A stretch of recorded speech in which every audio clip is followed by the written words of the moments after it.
Yeah. Thank you guys for coming to the Advanced Care Planning event here today in Valemount. My name is Sean Carmen. I'm the community paramedic here in Valemount. Can you guys hear me? Yeah, in the back? A little bit louder? Yeah? Okay. Angle. As you can tell, my job wasn't originally public speaking, so I'll try and work on that. Yeah, I'm new to the community. I'm the new community paramedic. I moved up here in April. I was originally working on an emerge car in the Fraser Valley before that. So I'm happy to be up here in the role of community paramedic, where I get to work more in public relations and visit people at home before they need the hospital. So more proactive healthcare approach that BC Ambulance is starting to take. We have numerous positions popping up primarily in rural locations now, where we're trying to be more proactive with healthcare and trying to keep people at home, so that way they don't need the hospital and hopefully an ambulance, if we can keep them at home healthy and living longer there. So I'll get into land acknowledgement, just to recognize that we're on the traditional unceded territory of the Simp, the Rocky Mountain Cree, and Claytli Tene and Mountain Métis, where our colonial ancestors have settled here on this beautiful land. I just want to appreciate this land that provides for us and hopefully for future generations. Sorry. My husband is at the back and he has to hear me. Okay. Thank you for letting me know. Okay. So since I've been up here in Valemount, I've been working with the Elder Collaborative. It's a coalition that's been put together to be more proactive in communicating with the administrators of the healthcare system. I want to thank Northern Health for being here to represent that. Then coordinating with doctors and nurses and service organizations like Robson Valley Community Services, which I want to thank also for funding for the BC Community Response Network that has been coordinated to make this event happen. So without further ado, I'd like to introduce Ashley Flavel with Northern Health here. She'll be representing, discussing the advanced care planning from Northern Health's perspective. She's an RN that has worked here in the Robson Valley for about 15 years, doing rural and rural healthcare, and also Linda Fry, everybody. Also has been in the Robson Valley for quite a long time, as I just met her. Been here forever. Excuse me. Yeah, she has a long history in legal work and can help further explain the side of advanced care planning.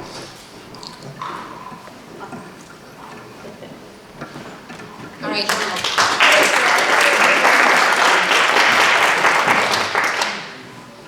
So yes, my name is Ashley, and I'm here with Northern Health. So I work in McBride at the community health clinic there. So I'm gonna go over the My Voice booklet that you have in front of you. So we can kind of go through it. At the beginning is all the information, and then there's forms at the back. And then I'm also going to go over, if anyone is interested in talking about this, but this is a copy of the medical scope of treatment, so the MOST form that we give out in facility. So I have blank copies here, and if you want to take them and have a read over it, kind of think about what you would want on your MOST form. You could then take it to your physician or through me in McBride. We can have that conversation, and then we can take it and have it certified by the physician, whichever physician you want to go to. So I have that here. And then Linda is going to go over, kind of the notary aspect, so she can help answer any of those questions. I might be able to answer your questions. I've been retired for now 6 years, so I'm not absolutely current, but a lot of you may have questions about powers of attorney, representation agreements, and that part of things, and hopefully I can answer your questions. So I'm here really to try and answer your questions, get some resolution for you in that regard. Okay, perfect. So everyone has their My Voice booklet. So have you had a chance to look at it and kind of see what's inside? No? Okay. So this is a bit of an older booklet. So the forms are a bit dated, but the information still is current and relevant to what we're going to talk about. So planning for advanced care is, one of those things that we all need to talk about and we all need to think about. And so this book's going to walk you through that thought process. So it's going to help you answer kind of who you want to make those decisions for you if you're in a situation where you can't. How do I get the papers in place to make that legal?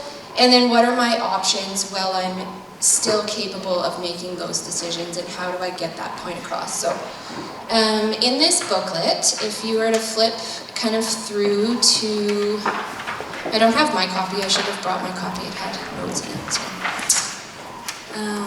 So if you flip to the page 9, so this is going to go over your temporary substitute decision maker. So this person is the person that is going to make those decisions for you if you haven't legally labeled them to make those decisions. So in my area of work, this kind of comes into play when people are approaching that stage in life where they can't make those decisions and they don't have somebody to make that choice for them. So it might be just defaulted to your spouse, and if your spouse has passed away, it's defaulted to your eldest child, and then it goes down the line. So in some situations it can get a little bit messy if you don't have the right person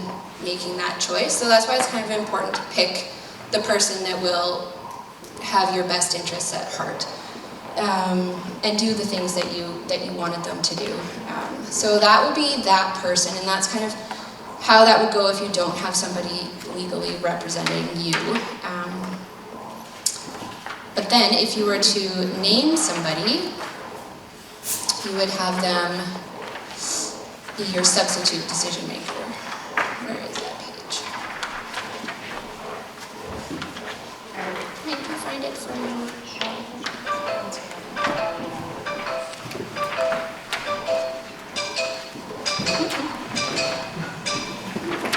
Okay, so then you would go to page 32. So page 32 outlines your representative. So then this is the form that you would be filling out with Linda to make this a legal decision. So you can either have this representative either under a Section 7 or a Section 9. So a Section 7 representative is authorized to make decisions about your routine financial affairs, your personal care, and some health decisions. A Section 9 is somebody that's able to make those healthcare decisions for you. So it's important to kind of make sure that you have the correct section chosen, however you want that to look. And then in the back, starting on page 34, it is blank copies of all of the legal documents that you would be filling out. So it kind of gives you an idea of what's all required in these forms. You can take these forms to Linda or whatever lawyer you want to use, and depending, they might have their own choice of form to use, but this would be generally the idea of what you're going to fill out. Can I interrupt you there? Yep. I sort of need to interrupt that. So you cannot come to me to do this. I am a commissioner, but I'm a commissioner for Lauren Wellwood Law. I can't do anything independently. The way that this book is set up is so that you could do this yourself without seeing a notary or lawyer if you want. And if you do it without a notary or lawyer, you have to have 2 independent witnesses do your signatures for you. People who are arm's length from you. If you go to a notary or lawyer, they can draw these documents and they can witness your signature. They only need 1 witness. So this really gets you familiar with this paperwork. You can do it yourself, or you would have that information to speak to a lawyer or notary that will make you familiar with what your options are. You can sort of think in your own head who you want to be your decision maker, who you want to stand in line, and it will save you time and energy in that office so that when you go, you are prepared. Questions? Linda. I already have enduring power of attorney appointed for me. Do I need to have that alternate decision maker for the financials? Your enduring power of attorney is for legal and financial matters. A representation agreement is for health and personal care. Section 7 has a limited ability to decide on your care. Section 9 includes end-of-life care. Yeah. That's why I asked the question for people that might already have that enduring power of attorney, just so that they knew. And they are 2 separate documents. A power of attorney is for legal and financial matters. The representation agreement is for health and personal care. Back of the room. Do we actually have a notary in the valley right now? You have a lawyer here in Valemount, Reed Stolfa. They come in on occasion, and every lawyer is a notary, but not every notary is a lawyer. So they could do all of these if it's within their scope of practice. So is there a notary? There is not a notary public like I was. Okay. How about McBride, please? Again, there's no one in McBride. No one took my place after I left. So I'm the only has-been you've got. Yes. And of course, we have to update it from time to time, because if we have witnesses that have died, Doesn't matter. it doesn't matter. Oh, good. No. Okay. Where you want to review these documents, whether it is your will, your power of attorney, or your representation agreement, you do need to review them. And I would suggest that if you've got your documents in an envelope, that you don't write on the document, but write on your envelope when you've reviewed it. It will give downstream confidence in what your decisions are.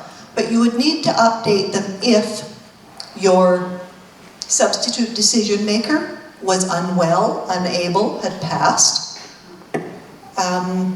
Don't worry about your witnesses. They were alive when your signatures were done. That doesn't matter. But if the people that you have appointed to do things for you have gone, then you need to look at changing it. The individuals that you have picked for power of attorney or representation, you have to sit down with them and get their permission before you can put their name on the document. You should. Yeah. Nobody wants that surprise. Yeah. Sounds good. And it's good to check in with them and make sure that they're still willing to do that for you, every year or so. Oh, Shouldn't Linda. they also have in agreement with your wishes?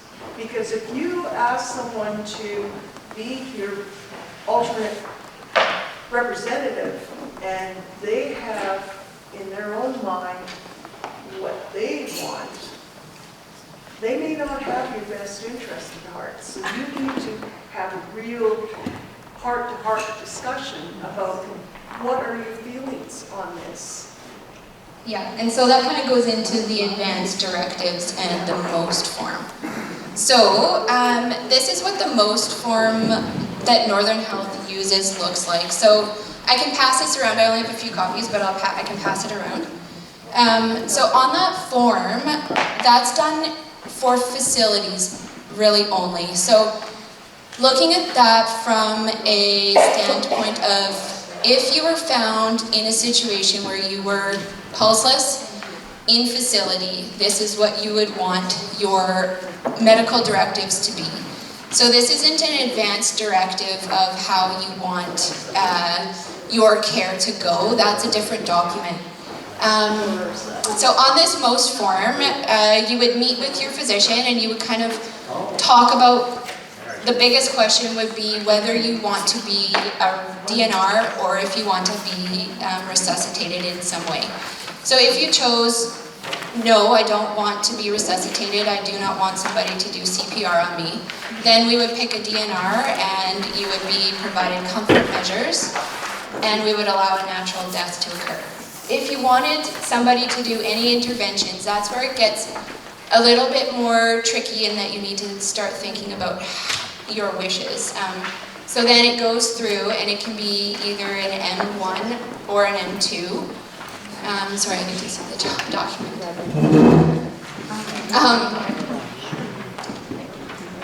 So it goes through, so you can be an M1. This is a supportive care only in the facility that you're in. So if you're in Valemount, it would be whatever supportive care we can provide you within Valemount. If you wanted to be an M2 and be transferred to McBride, then we would choose you as an M2, and you would have whatever supportive care we provided to you in McBride. If you wanted to be an M3, then you would choose Prince George or further on, wherever you could get critical care. If you were to choose M3, then you need to choose either C0, C1, or C2. So this gets a little bit more in depth. So C1 or C0 is exclusive of CPR, intubation, or defibrillation. So you wouldn't be put on a monitor and shocked. You would just be given whatever interventions they have in Prince George for your needs that we couldn't provide to you in McBride. If you wanted that, you would choose either a C1 or a C2. Then you can get even more specific and think about, if I were in a situation that I needed blood, would I want that? If I were in a situation where I needed to be fed through a tube feed, would I want that? Would I want dialysis? Would I want any non-invasive ventilation? How far do I want my wishes to go?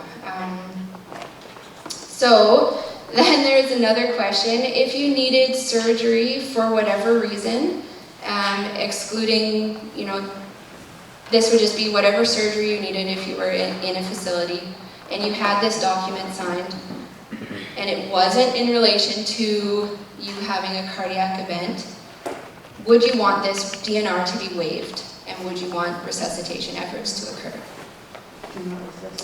Then we would sign it, and it needs to be updated by your physician every year. So it's a good thing to keep in your doomsday box that Linda will talk about. This is kept on file at the healthcare facility where you sign it. So Valemount is kept in Valemount, McBride is kept in McBride. If you're transferred to Prince George, it goes with you.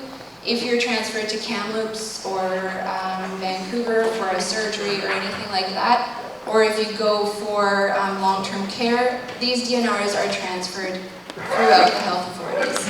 They're usually updated according to whatever documents that the health authority has, but they're usually the same, and they will follow you, so that's nice.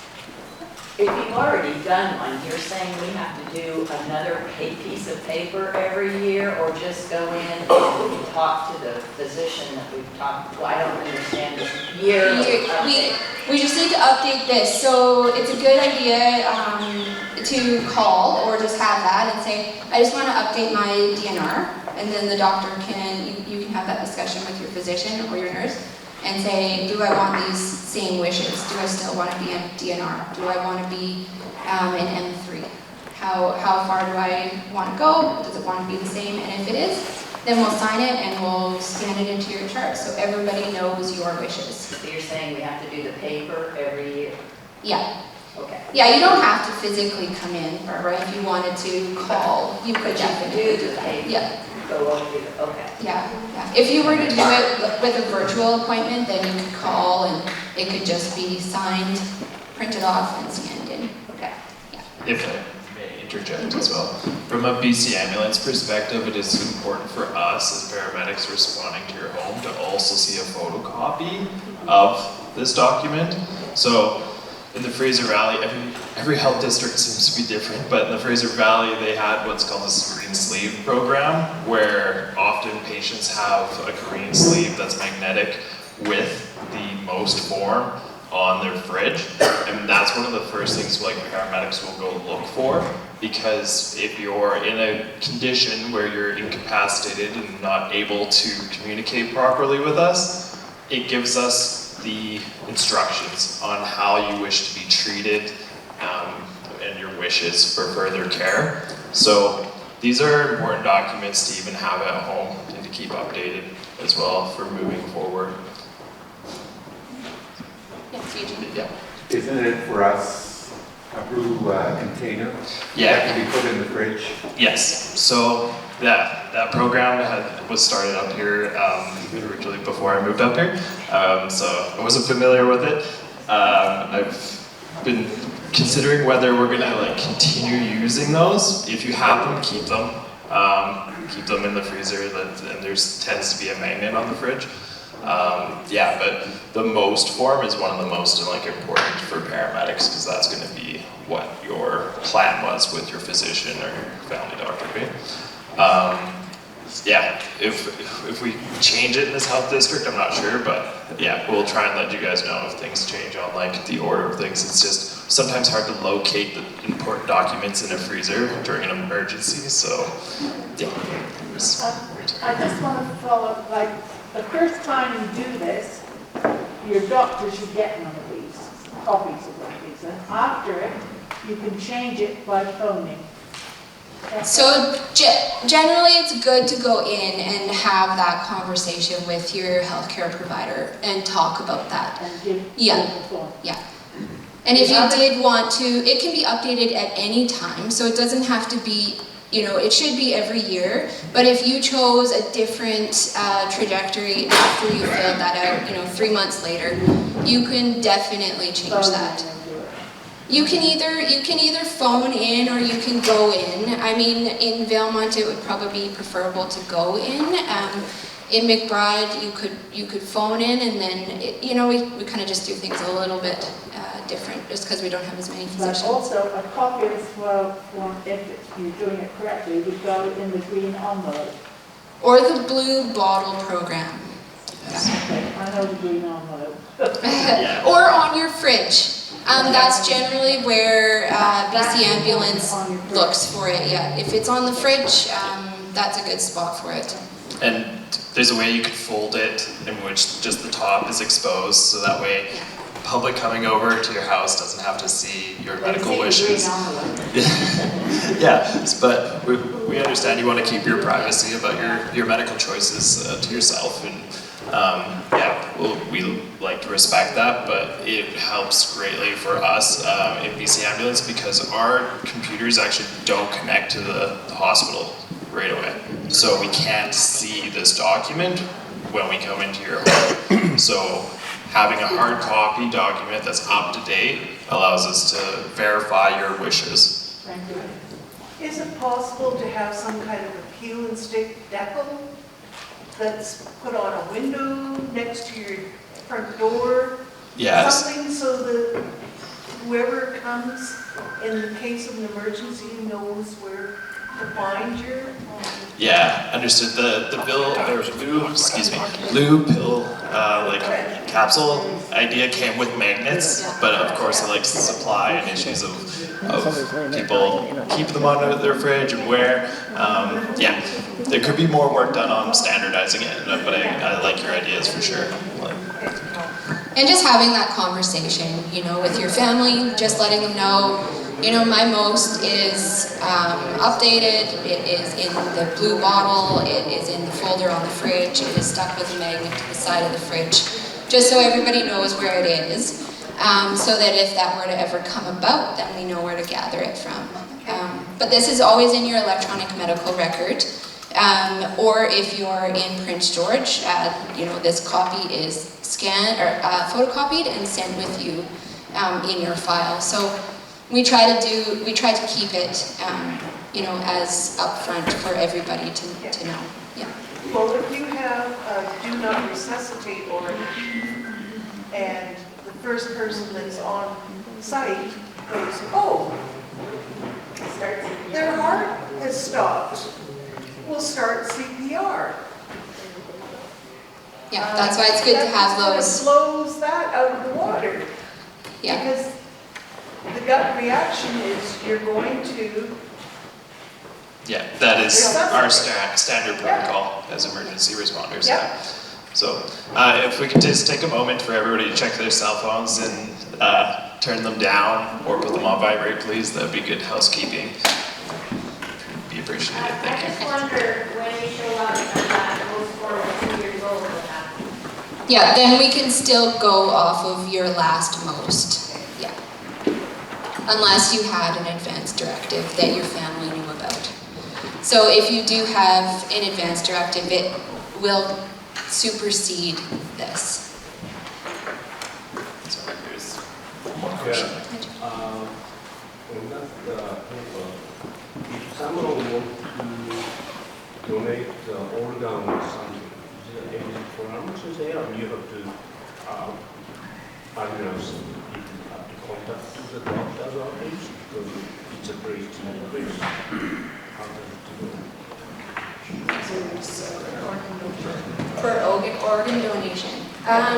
So organ donation, it can't really be done here unless you want, if you wanted to do that, you know, you have to be in a bigger area where they're able to get those crews to you. So that's kind of one of those things to think about as well, that it's not as easily accessible in the Robson Valley. Sorry, there's I was just hoping you guys wouldn't mind repeating the question when there is a question. Okay. Maybe a question. Yeah, it's kind of a general comment. I've only thought about these issues, so I'm guessing that now is a good time to fill out, especially this form, at this time and keep moving forward with it. Yeah. And are most people prepared? I'm just curious anecdotally whether people show up at the hospital and they have these papers prepared. Some do and some don't. I mean, I think getting the word out and talking about it is a big step in the right direction, and look at all the people here. Yeah, so it's good for me. Everybody's so thinking about it. Yeah. Yeah. I was wondering about the blue bottle that we had before, and I don't think it would hold like the paper here and our list of medications. Sean, were you talking something about a sleeve? Is that a little bit different that would hold more? Yeah, so the question was about the blue pill capsule bottle program. Yeah, I've noticed that the capacity of them to be able to fold up documents and shove them into them is not the greatest. The green sleeve is really good at taking documents and holding it like an envelope. So I don't know, we'll have to like see if we can coordinate with Northern Health and see if that program could kind of come up here. And every health district has its different like procedures essentially. That's a good idea.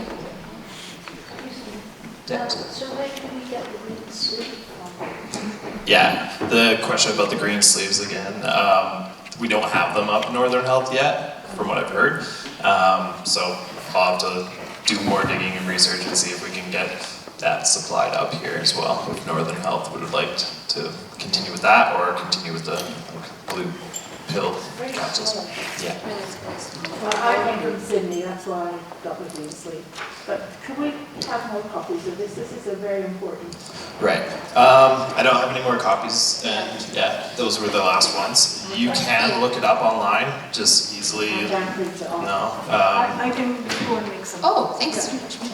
Unfortunately, my printer went. So these are Northern Health documents. So Interior Health is going to have a different one. Vancouver Coastal will have a different one.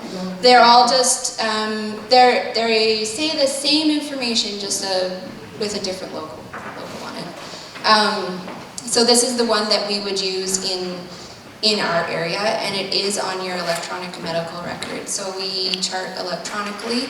It's all saved electronically, but then once these are filled out and signed, then we print them off, we print them off, sign them, and then photocopy them.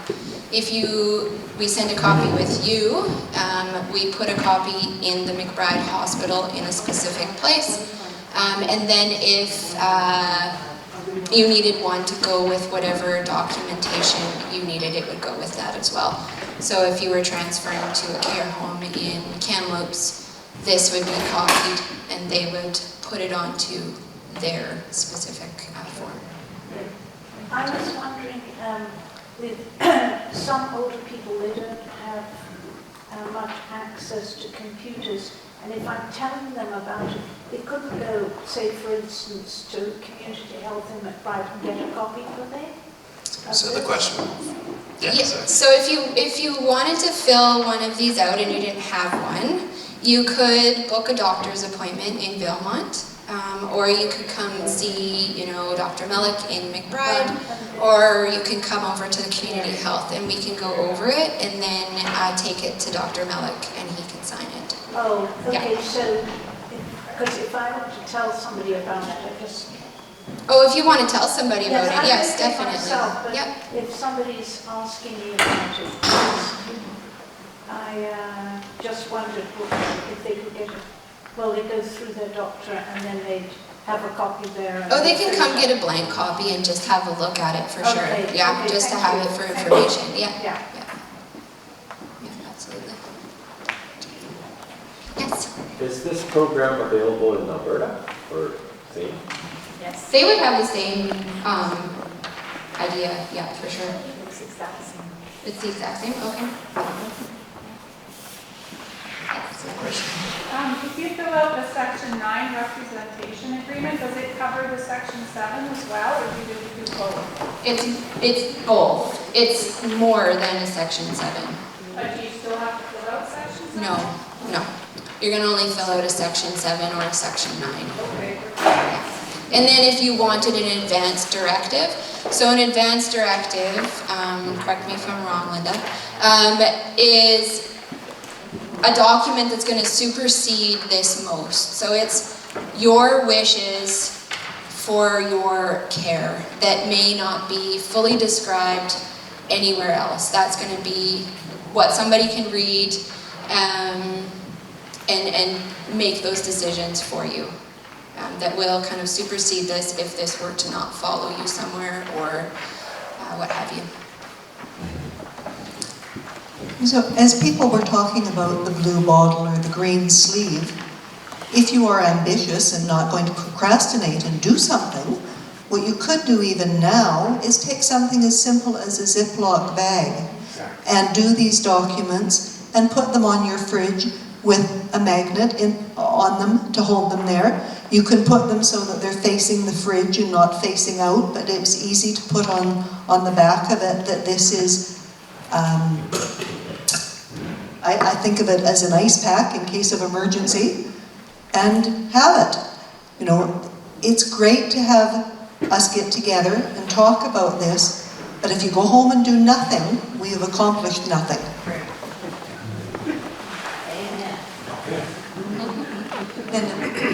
When we're traveling, should we be taking photocopies of these documents with us? Especially if we're describe things. You can take your Ziploc bag off your fridge and put it with your stuff. If it's just there with a magnet, you can take it with you. Yeah. So you've heard a lot already when you think about this. So we've talked to you about powers of attorney, we've talked to you about representation agreements, Section 7, Section 9. Most, which is the doctor's form, that one has to be renewed annually, just like your car insurance.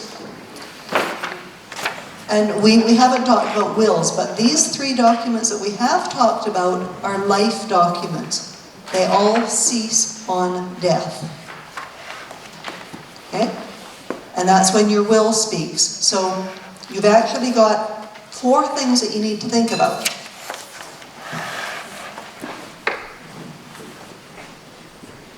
Questions? What are we supposed to put in this plastic bag? We don't have, or at least I don't, I live at Dunster. There's no blue bottle, never heard of it.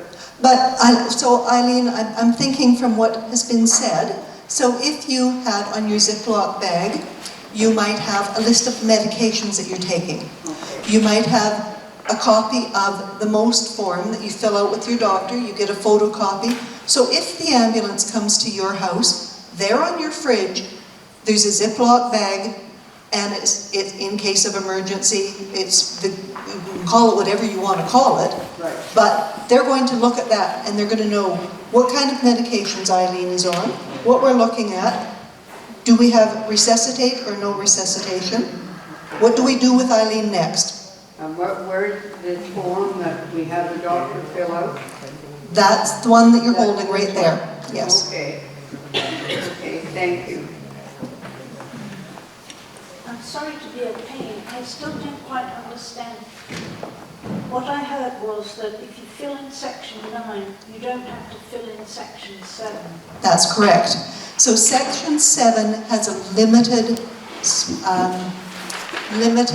interventions. Okay. Section 9 goes further and deals with end-of-life care, Yes. life support, Yes. putting you into a care facility, that kind of thing. Yes, I got that. It's just that when I look at section 9 in here, there's very little, it seems like very little to fill in. But I'll take the word for it, so you can read it.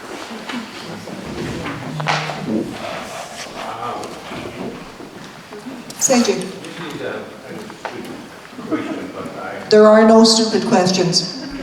we live out in Valemount. And if something happens, we cannot go ambulance, and but private road is about 1 mile, and it's not flat. So snow is to take down summertime. I wonder So Seiji is saying he lives in a hilly country and he doesn't know if the ambulance can get there.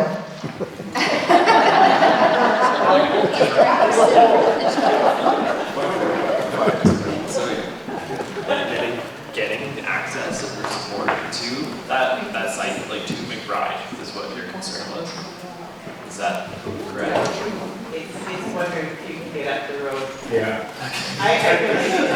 We will try our best, and if the weather does not permit and it's going to be unsafe for us and you as a patient, we will consider that and treat the location. But yeah, that's part of our job, is that resource management of figuring out how to get to that location. So, like for example, often in the last week, I don't know if you noticed more aircraft or helicopters flying out of Valemount. That was efforts from our organization to get people to KG. When the weather is good, we can do that safely, but if the weather is not good, we're going by the ground, and yeah, if it's even worse for the ambulances, then we have chains, and we will go slow. But Thank you. And another thing is, I don't know, have enough money to pay for the ambulance or helicopter, and the patient who is going to pay for the fee. you have citizenship, right? And you have your provincial health number, then it's a reduced fee already, there will be a minimal bill for the service of like VC ambulance, but it's, yeah, there are other efforts that can be made, like through the hospital if you can't afford, if you're on like low income or need assistance, they can help you with that, but I don't know if you can speak to that in like I said more. Yeah, so you can have the ambulance come to your home, or you can have the ambulance meet you at the health unit. So depending on where the ambulance meets you is the cost associated with it. So I believe home pickup is $80, and a meet at the clinic is around $50. An interfacility transfer doesn't cost you anything extra. So you're going between two healthcare facilities, it's still the same initial. So someone has to tell the ambulance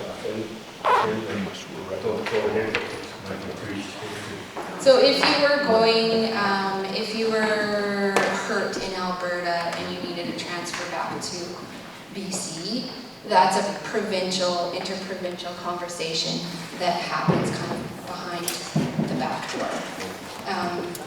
If you were hurt in BC and you were from another country, that's when those fees kind of come into play. But that's again then a backdoor conversation with healthcare coverage.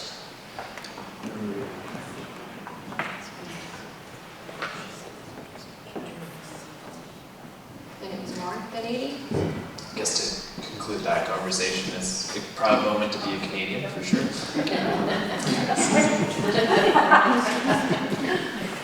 Also, the BC ambulance has the ability to contact search and rescue if the ambulance can't get to your place. Yes. And they've got further means to be able to get you down.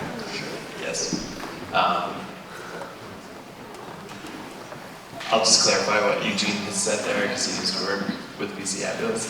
Yeah, we can utilize other resources like search and rescue. I was also a search and rescue member in the Lower Mainland for 8 years. If it got bad enough, we would get the Canadian Forces to use land if you needed to be evacuated. But yeah, those are dire circumstances if we've reached that point. So. Yeah, would you be able to explain, sometimes you hear them saying a living, like a power of attorney, or the living will? Could you explain that? In British Columbia, there is no such thing as a living will. That is really where your representation and your most agreement come in, because it deals with end-of-life care. And by the time somebody looks at your will, you're dead. We're too late for that.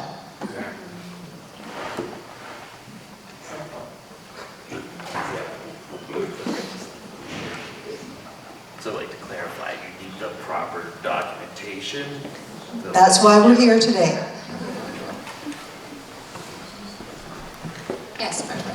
I'm a teacher. I need those 4 things listed. I understand, I hear those. But what are the 4, what words can the teacher put down with her bullets? These are what you need, Barbara. Ideally, every capable adult has 4 documents. Okay. You have a power of attorney to deal with legal and financial matters. Okay. You have a representation agreement to deal with health and personal care. And if you don't have that, then you have a temporary substitute decision maker, which defaults to your partner or your eldest child, and so on down the line. Then you have your most document. And finally, you have a will. And again, with your will, if you don't have a will, just like the temporary substitute decision maker, there is a prescribed will, and we go through, first it goes to your spouse, and then it goes to your children, and then it goes, and then the table just keeps stretching out until we get to your 10th cousin twice removed. And if you want an advance directive, it's on page 50 is the document that you would be filling out. And so that could be an add-on to those documents, those 4 documents that we would need. And again, as life goes on, you can't do this once, especially if you're 25 years old and think that you've done this once and you don't ever have to do it again. You need to look at them occasionally, and that's why I suggest that you keep them in an envelope and you write on your envelope when you reviewed them, so that you remember and your family remembers, so that when they look at this, they think, oh, you know, Mom did this 20 years ago. I wonder if this is still what she wants. If Mom did it 20 years ago, but she reviewed it last year and it's marked on there, somebody's got the confidence to say, this is what we're supposed to do. It takes that decision-making and uncertainty, that burden, off of them at a time that they want to do the right thing, but they want to do the right thing for whoever they're looking after. Linda? Sorry for my I hate to be a pain, but for the 2, certificate of monitor, do we have to know what a monitor is? So if you appointed someone to be your representative, you could also appoint another person to monitor that person to make sure that they headed down the right path. Okay, thank you.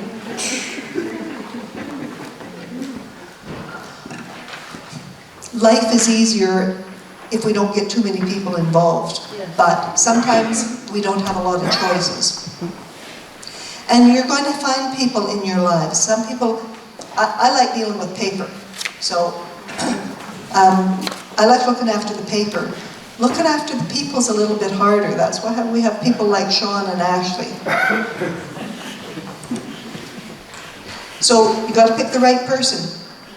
You know, it's just like, we got everybody on the bus, but we got to get them on the right seats on the bus. When something happens to a person all at once as well, how do the ambulance people have the information if the person wants to be resuscitated? I have a choice, I want to die right away. I don't want to come back to life like an idiot. I can speak to this. No, this is an important question, and we want to respect everybody's religious and spiritual choices and wishes for how they want to die. So ultimately, you need to have that most, right? Like photocopied on that fridge or on your person. That should be more of a publicly broadcasted educational thing, but unfortunately most people don't realize it until they are making these plans for life. But yeah, as first responders, we love to see those documents because they tell us your wishes. Even if you're just unconscious, right? They let us know. Like, we will still treat you based on that, the level, the descriptions involved on that in the most form.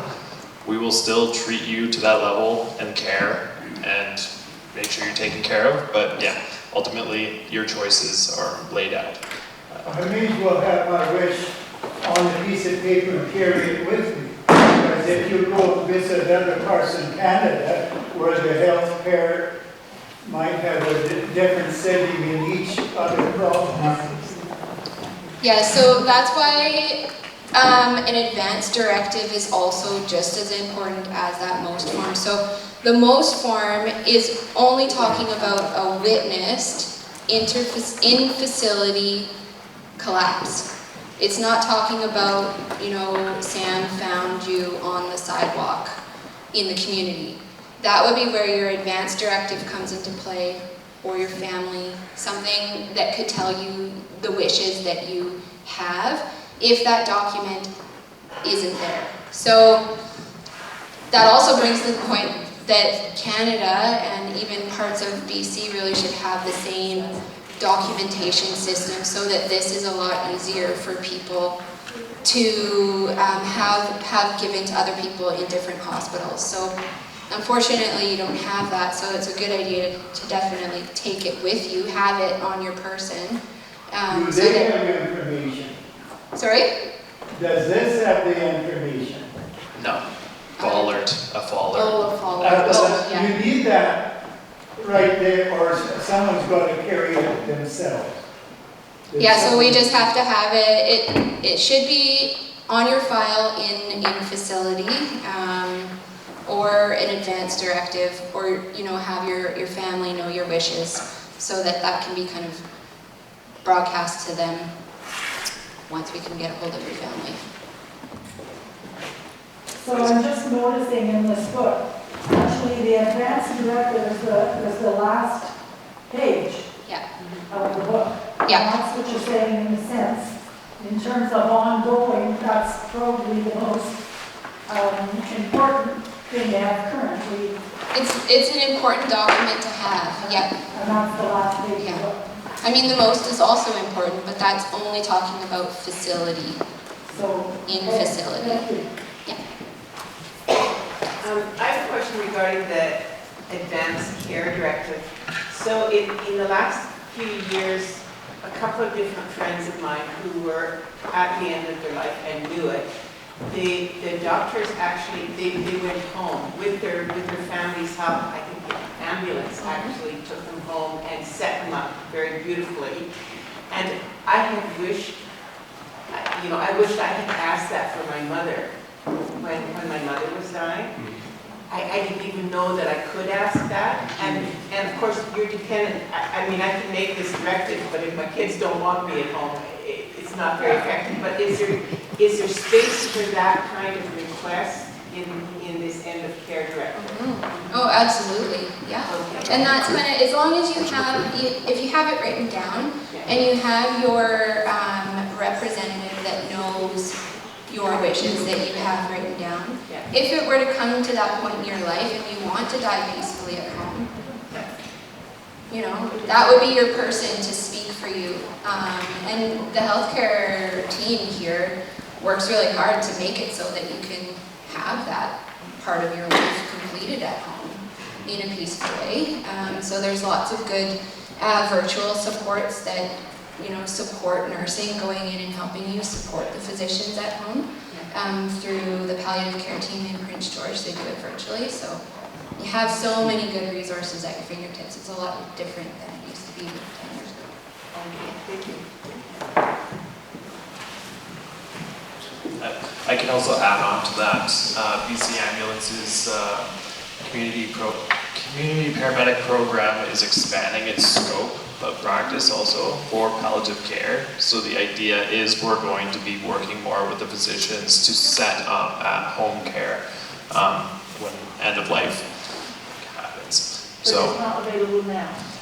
it is, but it's not all the pieces to properly set it up are still quite integrated. Like I can assist, but yeah, like all the comforts and like the logistical details still have to like go through the nurses and the doctors. So yeah, it's So in the process. Do you know about it, or they don't know about it? Yeah, not everybody, but yeah, it's in the works in progress. And our community paramedic program now has its own medical director that's a nurse practitioner. So that used to be a paramedic. So they're integrating quite a bit more in the near future. I just have one more question.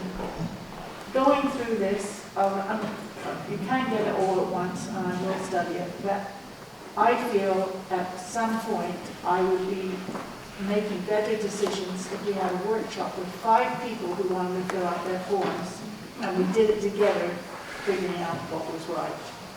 Is that any good or not? That's a good point. She's bringing up the idea of like having a workshop where smaller groups can work together on filling out these forms. Is that correct? You go there to fill out your forms, and then you check with each other and see that everybody agreed about it. Sandy? Sandy? What is the question? So we've got a, Basically wondering is it possible to do something like this in smaller groups, because you can ask questions and, it's more confidential. And so RDCS would they help us? Maybe, I wasn't sure. Linda, would you be willing to collaborate in a grant? Yes, absolutely. If you wanted to get some groups together like that, perhaps, certainly in McBride, it's easy for me to be part of that and to be able to offer some assistance in helping people fill out their forms. And I think even over this way, the first option should go to the lawyer's office. If they don't want to participate in that, I'll come over here.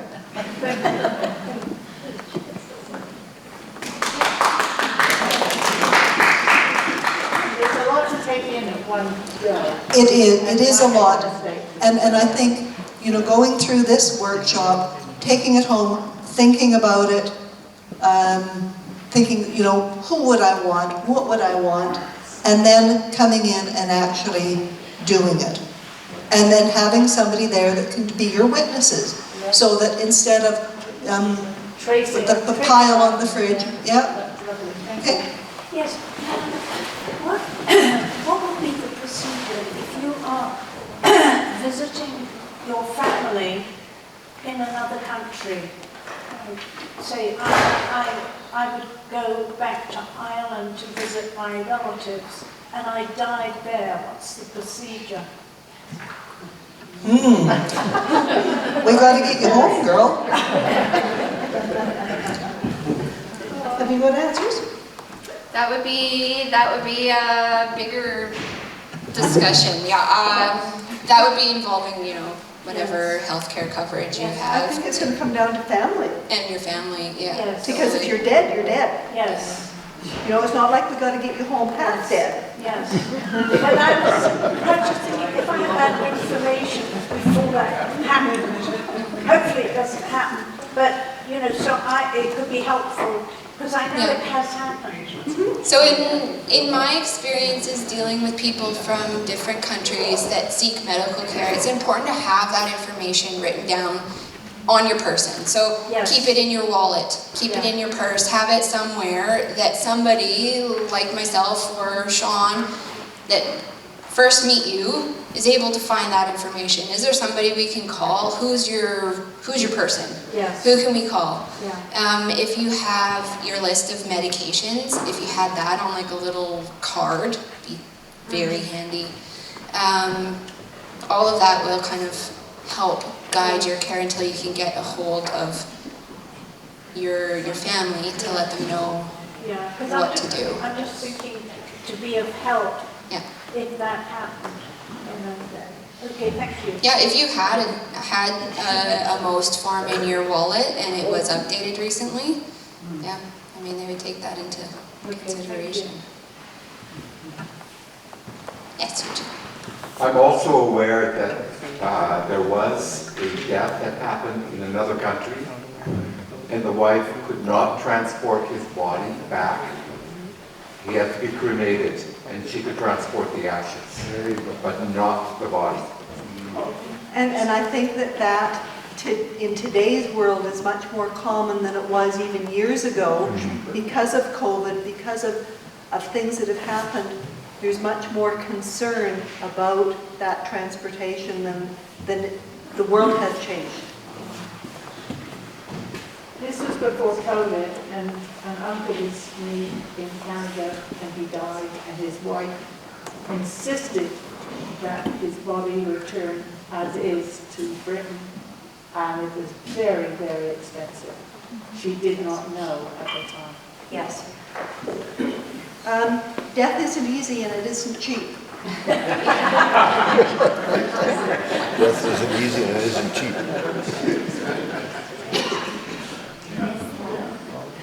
I find myself reminding me of doing this with Dr. Markham. We did a session with Dr. Markham over in Valemount a few years ago, and I almost hear his echo in my head, because he was one that says, if you're dead, you're dead. We can't bring you back. And it is life is terminal. I'm afraid that we're all going to have to go out of it the same way. And so it is something that you have to look after the paperwork on. I'm sorry.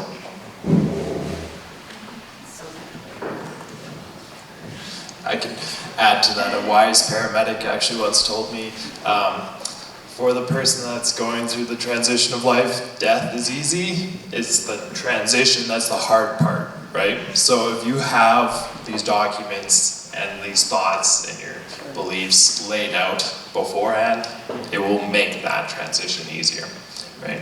So be the call to action, right? Be proactive about this. Don't just go home and throw that on the floor, right? I know not everybody had the privilege of like growing up in a household that understood this, right? I was fortunate enough to have a mom that was a nurse, and so I grew up with these understandings, and I joined the Canadian Forces at the age of 18. So I had to start filling out legal documents, right? Because of the risk of the job. So take this as a call to action to, yeah, take control of your life, how you want to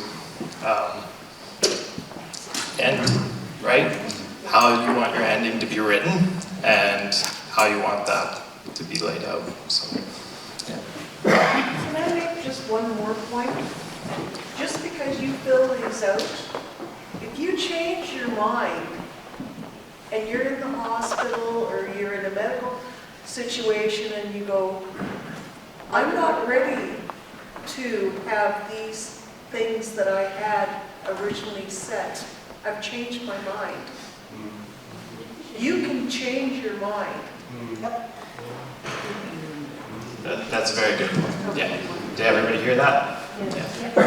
Yeah, so if you, so Linda was saying if you change your mind after filling out all of these documents that you're able to do so, and you're able to do so, absolutely. So if you had chosen, you know, your most form to be, you know, whatever you chose in M3, you can change it at that point in time. You can have these things changed.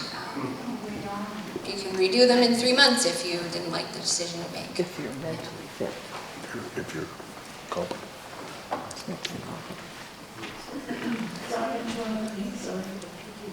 Before I came here, I filled out an aid because I had cancer on my skin, and I want to be proactive and have a say in what happened to me. But now I've moved here, and I haven't heard anything about it. So, is it in North Health Unit or not? You're speaking to Megan? Yes. Yeah, that is It's not part of this workshop, right? It's not part of this workshop, but I mean it's something you can absolutely think about in the back of your mind. You can have that put into your advanced directive. Oh, you should put it in here. You can, definitely, but that would be a choice you're going to make. I made the choice already, but I moved here. Yeah, and so that has a proper sequence of paperwork that you fill out, and so that's a conversation between you and your healthcare provider to fill that out. Yep, yep. Your doctor, your nurse practitioner, whoever you're going to go see, is able to fill out that documentation for you, and then you're matched with the MAID team in Prince George, and so it kind of all happens. They come out of Prince George, yeah, yeah. But yeah, it is available in. It's not what I want. I just want to be careful. Yeah, it's an option, and it's something that we need to think about because that's an option for your care. Yeah. Thank you. I have a comment I'd like to make in reference to these forms. My father had a serious heart attack, and then he signed one of these forms to DNR. He did not know what that meant. You gotta make sure you know what that means, because he was repeatedly taken into emergency for low blood pressure, fainting, falling down. Had nothing to do with his heart attack. And the nurses there, actually I had one in emergency go up one side of me and down the other for keep bringing him in, saying that we can't do anything for him. And I said, why? She showed me his form. I hadn't seen the form before. And so I had a discussion with him about it, and I said, do you know what you signed? He says, no. So make sure you know what you're signing when you put a DNR on there. Make sure you tell other people. Well, yeah, to let the diagnostics occur so you know why you're so sick. I think that's hugely important, and I think as you go through the documents, whether it's your power of attorney or representation agreement or your most form, I think you really need to have that conversation with your family and with the people that are going to be there for you, so that you actually think it through. You know, it's one thing to sit there and think, well, I'll just fill out this piece of paper, but having a discussion with your family, especially as Catherine had said, your option of going home for your final days, what you can do, how does your family feel about that? You may like it. Do that, you know, is it something that fits in your lifestyle? Is it something that is possible? And I think, left to your own devices, you might want to talk to somebody about that first, before you put your signature on that piece of paper. Sorry, there's a question at the back. Patient's assessment. Does BC ever have a committee or a group of staff assessing a person if the patient is not home in the lodge, or is the assessment for the nursing home? In Alberta, about 30 years ago, they used besides if a patient's a candidate for the lodge, there's also a patient might be a candidate for the auxiliary hospital. They did away with that. It's called extended care. So the patients who are long-term bedridden is a candidate for the long-term extended care. Now, the other part, they had a nursing home besides calling that extended care. Like their Dr. Angus McGugan pavilion at the Campus Hotel Norwood in Edmonton. The McGugan used to be the place where the patients can care for themselves. They're not bedridden, they could rest themselves and many other things, and they get served. But that was changed under Ralph Klein. So the whole thing. So what they used to do is send them to places like the McGugan Pavilion on a certain unit, and they would do the assessment if it's for the long term or what. Do you have that in Alberta? I had a heck of a time to find that out. Yeah, so in BC we do that as well. So that's done through the IPT team lead in both Valemount and McBride. So that would be Dana in Valemount or Susan Umstadt in McBride. And so those two nurses are taking care of the home care and the long-term care admissions. So McBride has a long-term care facility. We don't have extended care. That would be something you would access in a bigger center like Prince George or Kamloops.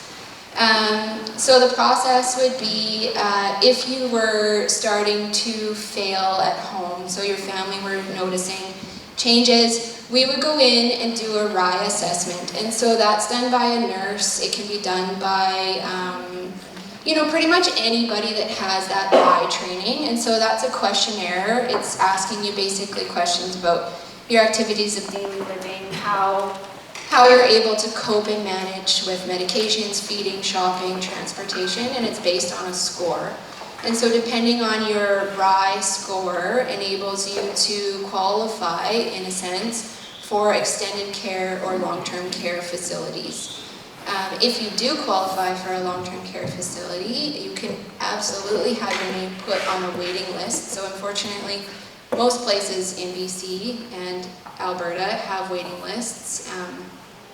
They can be quite lengthy. So if you know that your loved one is starting to go kind of down that path, it's a good idea to reach out and have those initial conversations, have that initial ride completed so that your name can be put on the list. And at that point, it's a good chance to catch those patients and get these documents signed and filled out and updated and put on the chart and have everybody know what that person wants.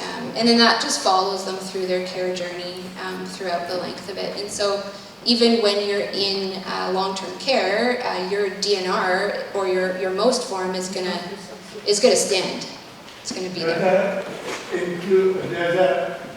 Let's say a person is transferred to another place, like Northern Health Care, you have it, and you have another, it's under another part of BC, it has another name to it. Yeah, so if you want, because you're living in Valemount, you're in the Northern Health Authority. So if you wanted to go to a long-term care facility in Kamloops or in Vancouver, you would talk to either Dana or Susan. You would get the ride completed. You would have the application submitted. It would go across health authorities. It would go to an intake officer in that health authority. They would look at your file. Then they would put you on a waiting list. And then they would call you when a bed or a room came available. And you could either accept it or decline it at that time. One thing about the waiting list, I'm going to tell you. If your turn comes right then, and I feel I'm not a candidate for a nursing home, I could take care of myself right now. So, what happens? Would the next person behind me will be the candidate to go to that place, and I still keep that same spot until required to go to a nursing home. Then the person behind me will fill in, run it. Yeah, if you have your name on the list and you're called to ask whether you want to accept the bed or not,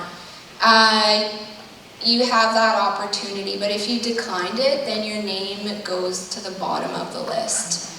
So it is kind of, you can't hold the line, so to speak, because there is such a need for this service. So that's a good conversation to have with Susan or Dana or even a nurse that you work with here.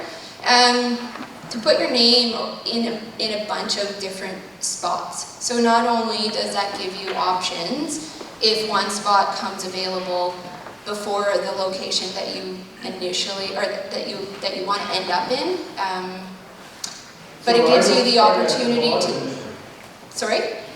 So that means I don't have to start at the bottom? Well, if you came to that point and you needed long-term care, you could put your name on the list, and then you would be offered the bed once it becomes available. But if you declined it and you still had your name at 3 other facilities, at least you're not giving up that spot for long-term care. You're just giving up that spot at that specific location. So it kind of helps catch if you're not quite ready to accept the bed. But if you do put your name on the list, you have to think about the fact that this might be the one chance that you have to accept that bed at that location.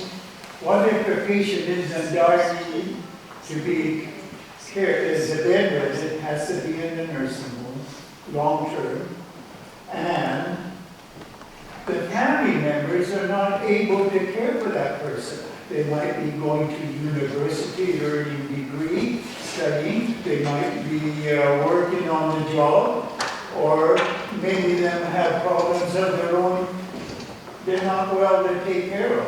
So does that mean that person's going to stay in the home like that? Yeah. And the people in the family don't understand what the patient needs in the house? They're not nurses, you would say. Ashley, if you're to a point where you can't look after yourself, isn't there an option of getting put down?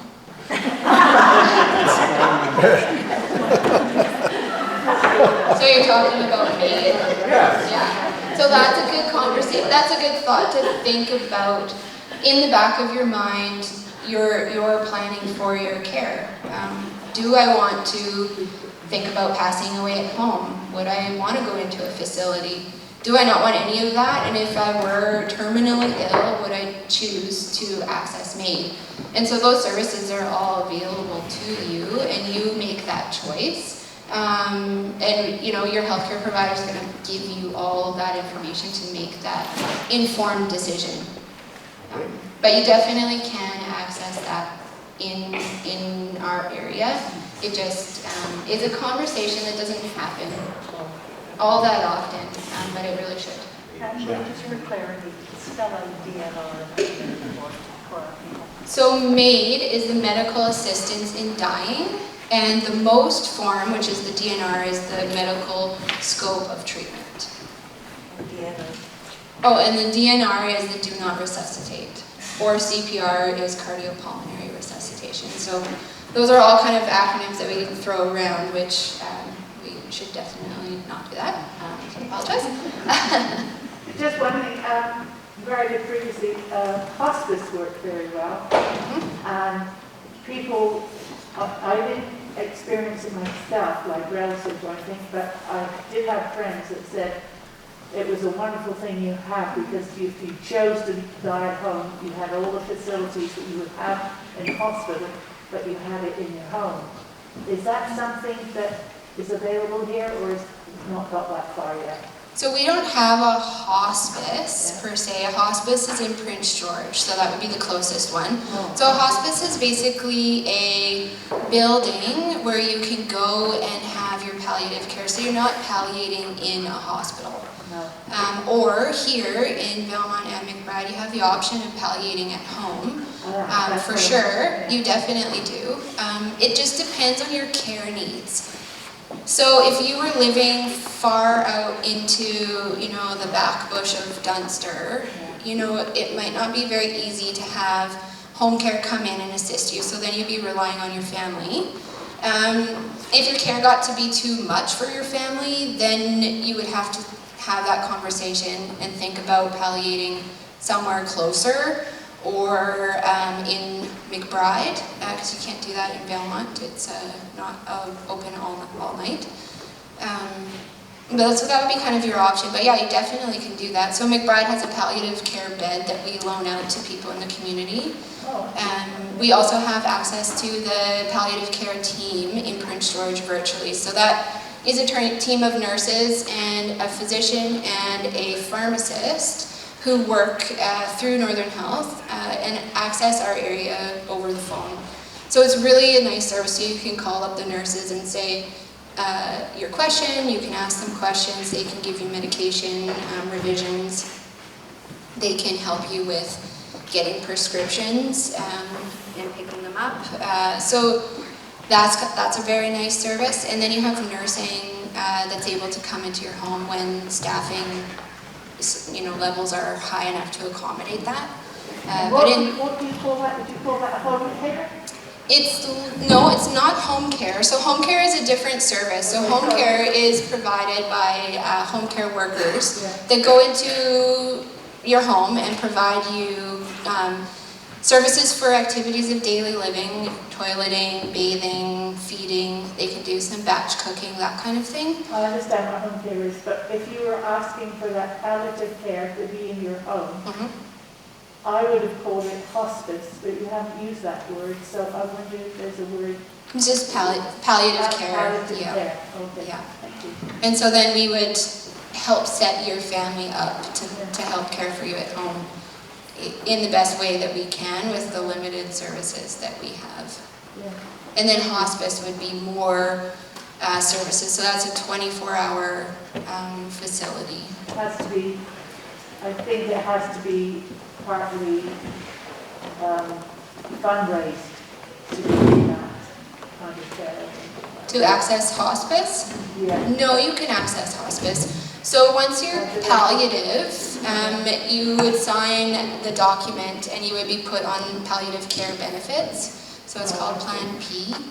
And that is a provincial document. It is signed by your physician, it's submitted, and it's active very quickly. So that covers all of your medications while you're palliating, and it covers all the care that you need. That's what palliative care. Palliative care benefits, yeah. And that gives you access to home care as well. So home care is a service that Northern Health provides, but it does come with a small fee. So that fee is waived when you're palliating. Thank you. Yeah, you're welcome.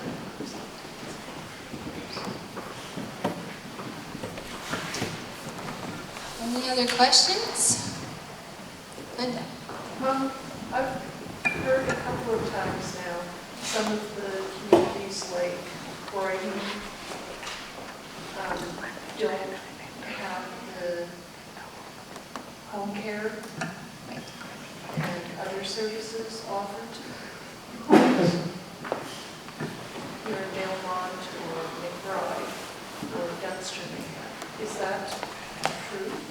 And is this the case with, say, Crescent Spur and Mill Creek? Do they also have these concerns that if they have medical issues or end of life, are those services available to them? Yeah, so exactly. So that is, it would be offered if we had enough people. But you just don't have the staffing to accommodate those long distances. And so it's not feasible to have a worker travel out to Dome Creek or Crescent Spur. So unfortunately, that in-home care wouldn't be provided, but we would set them up to have family provide that care if that's something the person wished, for sure. And it's not uncommon that if you needed, an assessment, that Susan or myself wouldn't run out there and go see you in your home. So through the Northern Interior Rural Divisions, they've given Valemount and McBride access to a portable internet and Zoom, which is a really great service to help these patients that live in these outlying communities access to medical care. So that could be something that, if you needed it, then your healthcare provider could do. I'm just thinking with the number of people here, that we may be able to get the word out to people in those communities. Yeah, so right now it's only, home care is only provided within Valemount or within McBride, so they don't really travel too far outside of that. But the more people you get working, then your scope of care could definitely increase. Okay. Yeah. Thank you. And to add on to that, there is a community paramedic position available, unseated right now in McBride. So, hopefully in the future that position gets filled, and then we can cross this valley off more. There's also another position here for an advanced life support paramedic in Valemount as a community paramedic. So if that position gets filled, I'll be working in tandem with them. And an ALS paramedic, advanced life support, they do more cardiology work, sorry. It would be extra resources, coming from the province in that regard. Once again, our staffing limits are what they are, but So for people that are suffering from, say, ALS, if they chose to stay in community, what kind of options would be available to them? They could stay in McBride Hospital if there was a bed available for that, so that's an option. Or looking towards Prince George, that's also an option. It's a bit of a hard spot, unfortunately. Yes, a question in the back? Yeah, does home care, is it provided to the Tejon area? To Tejon? Yeah, I can't speak to that actually. I would think that it would be, but I'm not sure. Is it? Yeah. Yeah, okay, good. From what I know so far, working in the community, like home care out to teach on is like borderline. It's borderline like too far out, but it's, yeah, it comes down to the safety and the schedule. The demand so far, from what I've seen, like in my job role, is like the demand's pretty high in this valley for all the quick care and support, and there's not enough staff so far. So the more staff, if you know people that can be hired into this valley and brought in, that would help a lot, because then we can spread out more, essentially. Do ambulances go to Dijon? Yes. Yeah, we're a provincial service. We'll go anywhere in the province. So. Sorry, question in the back. I was just wondering if there's any plans to have any conversation around the Bay service in the valley. I know it's discussed with doctors and stuff, but I'm just wondering if there's any more conversation to be had around that. Because I think it's a really, really important thing, and I don't know if there's, you know, as much information out there as people need to make such a huge decision. That's a good point. So I can, let me think about that and see if there's something that we can kind of get organized. I know that we're thinking of planning a session like this, very similar to this, coming up in the next few months in McBride. We were hoping to do maybe a seniors fair. So maybe we can look at something then, maybe having a member of the palliative care team come do a talk. But let me think about that. I think that's a good idea.